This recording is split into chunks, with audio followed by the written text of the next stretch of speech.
Tell me about gaining the trust of your customer, man. So I want to kind of stick there a little bit because a lot of people are interested in, getting direct freight and being able to build relationships. How did you guys gain the trust of your customer, build the trust? Did you have to go through like an RFP process? Just tell me a little bit more about that when you first signed on.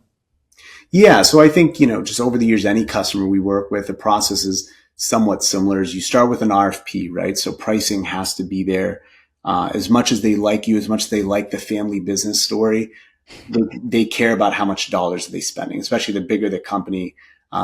They care about their bottom line ultimately. So your pricing has to be on point. And what I found is that these multi-phase RFPs were helpful because you would do a round one RFP where you submit your rates, then they would send back feedback, right? And you have to take the feedback with a grain of salt because we don't have visibility into what all the other carriers are quoting. But, if you quote one lane, let's say from, New Jersey to Massachusetts, let's say you're quoting 1,300 and the RFP comes back as all red, you're 15% above our target. Now you have to think, is this a lane I feel comfortable with cutting my rate by 15%? Or in that case, do I keep my rate the way it is because that's a rate that works for me in order to be profitable? And I take that risk that that's a lane I may or may not win.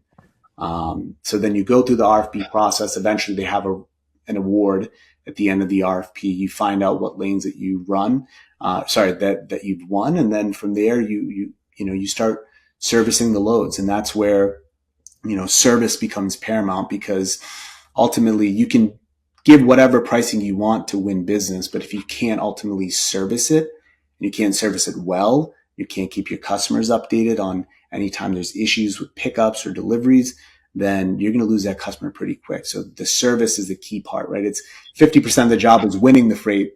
The harder part, I would say more than 50% of it is keeping the freight, and you have to provide that service to do that.